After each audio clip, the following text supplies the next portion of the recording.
warahmatullahi wabarakatuh. Selamat pagi, selamat siang, selamat sore, selamat malam, dan selamat berjumpa lagi dengan Ustazah Karini. Apa kabar anak soleh dan soleha? Alhamdulillah, luar biasa, tetap semangat, dahsyat, Allahu Akbar. Hari ini Ustazah akan bercerita lagi tentang sirah nabawiyah. Nah, anak-anak, sebelum memulainya, marilah kita berdoa terlebih dahulu. Sikap berdoa. Sikap berdoa. Angkat kedua tangan, tundukkan kepala, pejamkan mata, berdoa mulai. Bismillahirrahmanirrahim.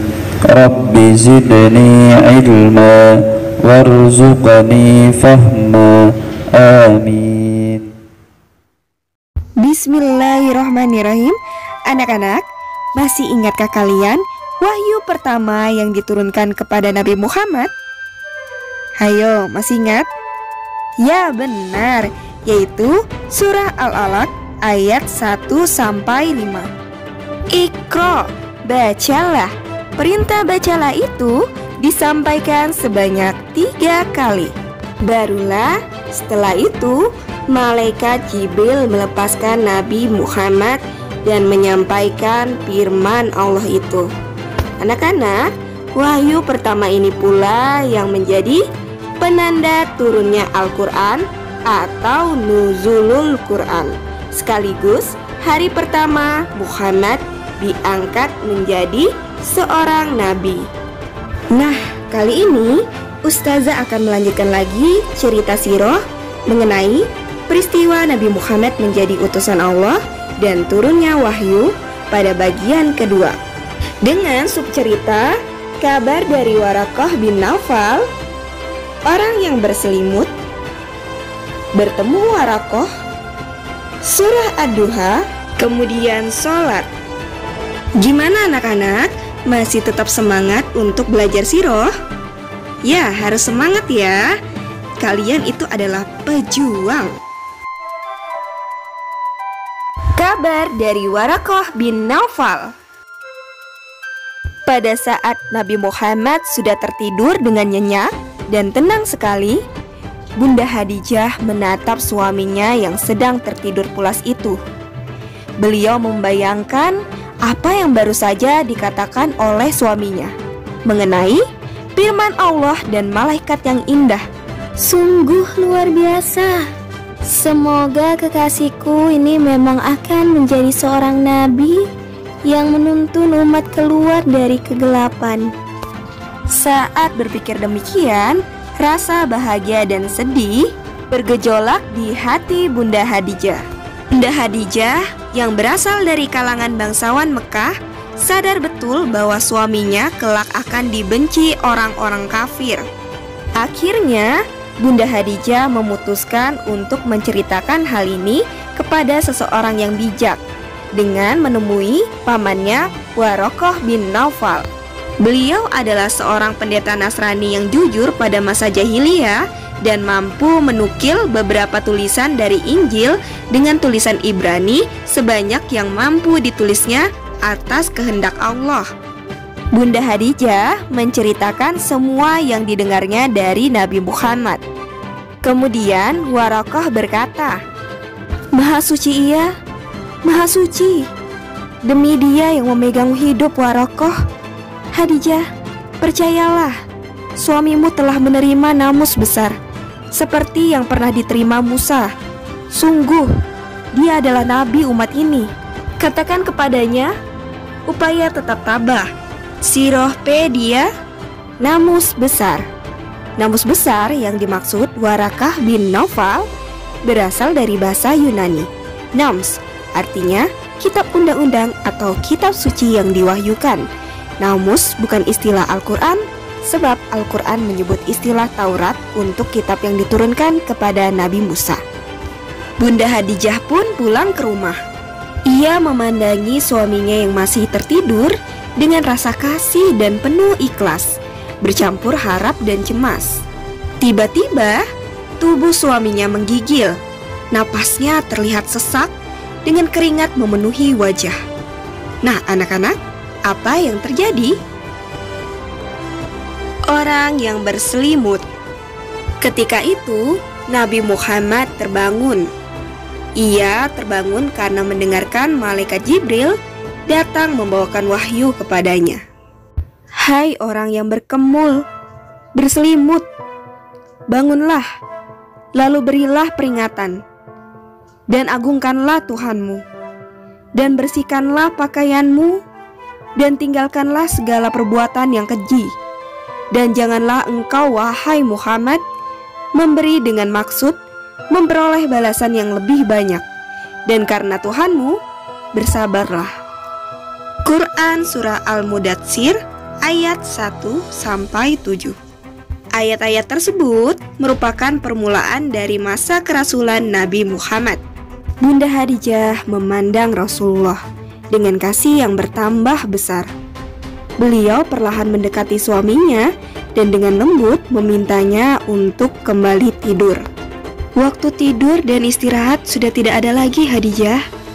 Jibril membawa perintah supaya aku memberi peringatan kepada umat manusia, mengajak mereka dan supaya mereka beribadah hanya kepada Allah. Namun, siapakah yang akan kuajak? Siapa pula yang akan mendengarkanku? Bunda Khadijah cepat-cepat menenteramkan hati suaminya. Diceritakannya apa yang tadi dikatakan Warokoh. Dengan penuh semangat, Bunda Khadijah pun menyatakan diri sebagai orang yang mengimani Rasulullah, dan tercatat dalam sejarah sebagai orang pertama yang memeluk agama Islam. Beliau berjuang di sisi suaminya, memilih Islam.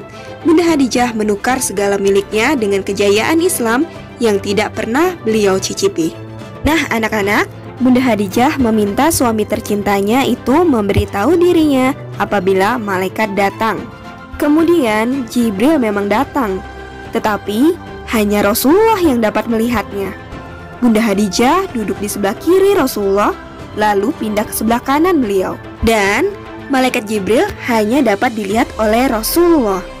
Namun, ketika Bunda Khadijah melepas penutup wajahnya, Rasulullah melihat sang malaikat itu tiba-tiba menghilang.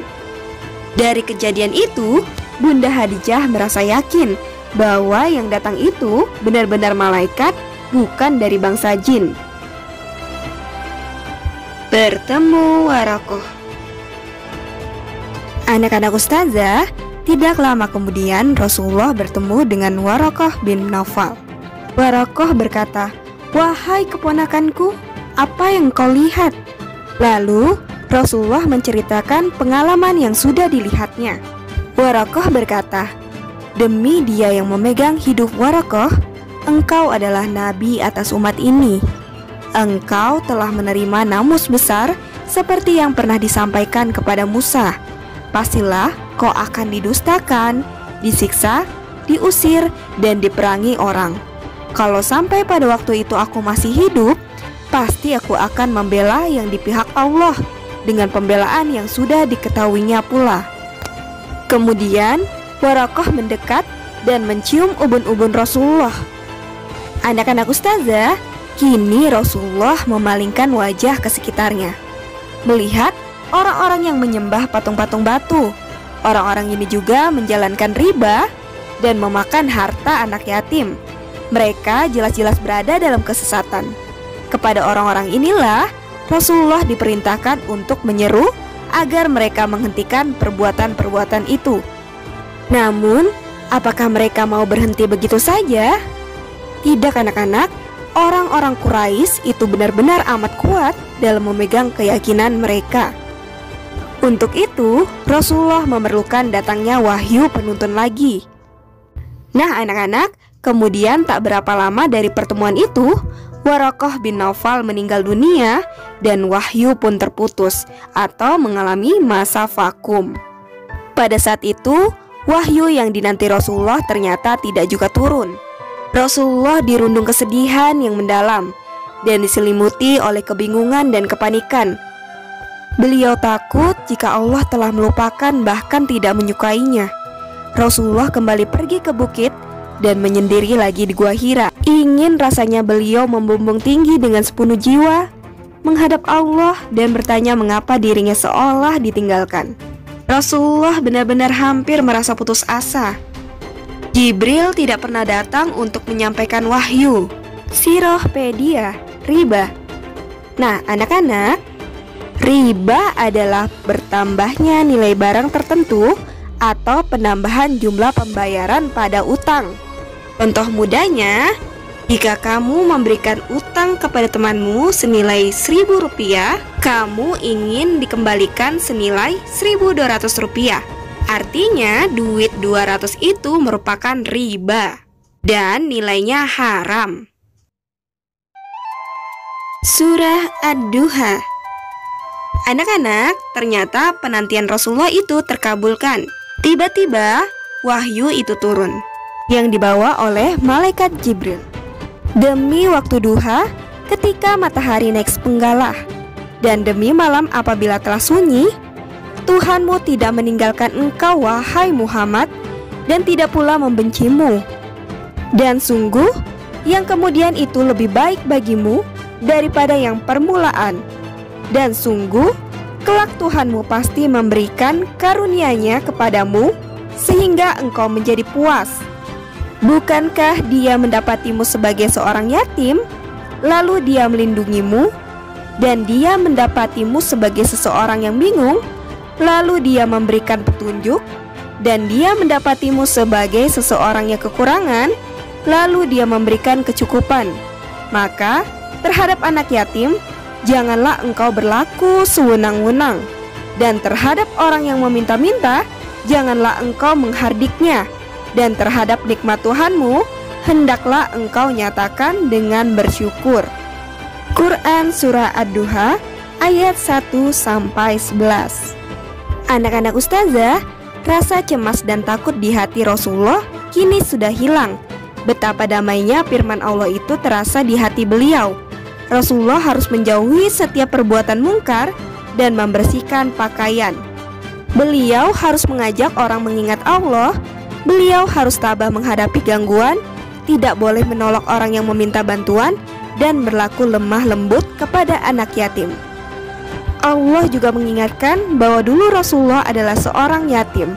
Lalu Allah melindunginya lewat asuhan kakeknya, Abdul Muthalib, dan pamannya, Abu Thalib. Dulu, Rasulullah hidup miskin. Lalu Allah memberinya kekayaan.